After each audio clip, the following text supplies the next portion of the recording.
Iran is looking to Russia and China for diplomatic support amid President Joe Biden's push to revive the Joint Comprehensive Plan of Action, plus Washington, D.C.'s refusal to lift sanctions imposed by former President Donald Trump that have choked the Iranian economy.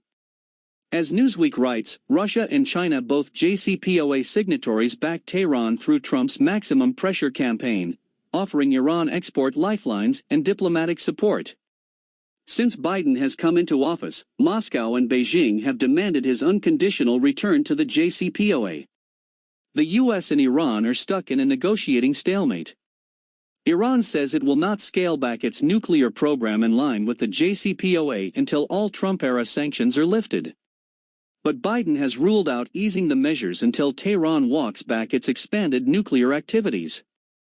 As the two sides wait for the other to blink, Iran is fortifying ties with Russia and China, both of which are competing with the U.S. for influence in business across the world. For all three, undermining the U.S. and its democratic allies has value. Reuters reported Friday, for example, that the three nations are among a group of 16 nations, also including North Korea, Syria and Cuba, pushing to form a coalition at the United Nations to push back against unilateral use of force or sanctions, a thinly veiled effort to weaken U.S. foreign policy. With few reliable allies, closer ties with Moscow and Beijing would be a diplomatic boon for Tehran, and its struggling economy would benefit from the wealth both nations could bring. Indeed, Iran is increasingly pivoting east to take advantage of China's riches, and is set to be a significant stop on Beijing's Mammoth Belt and Road Initiative. Iran's foreign ministry released a statement Friday celebrating the 20th anniversary of a cooperation treaty between Tehran and Moscow and urging closer cooperation still, the Tasnim news agency reported.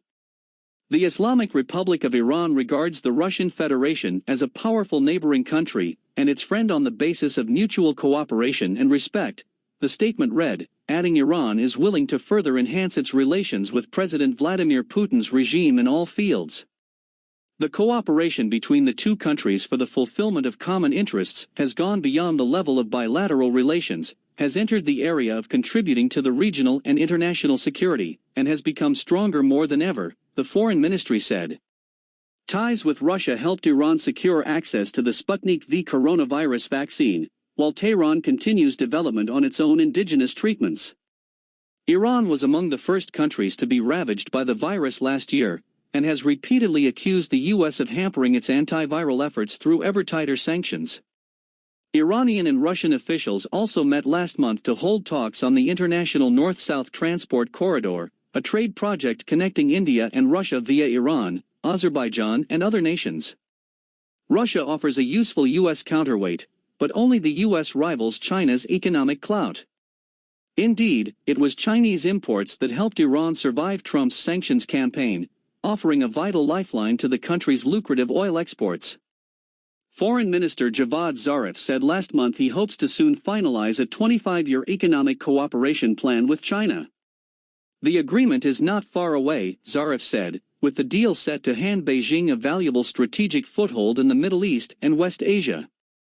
Iran, Russia and China are also expanding military cooperation with joint drills, for example the combined Russian-Iranian naval exercises in the Indian Ocean held last month. Tehran is also likely to expand arms purchases from both Moscow and Beijing, thanks to the lapse of the United Nations arms embargo on the country imposed as part of the JCPOA. Closer cooperation with Russia and China plays into the Iranian framing of the U.S. as an empire in terminal decline, increasingly unable to subjugate foreign nations. President Hassan Rouhani said last month that the U.S. is truly declining, and this has distressed and stunned some of their allies in the region.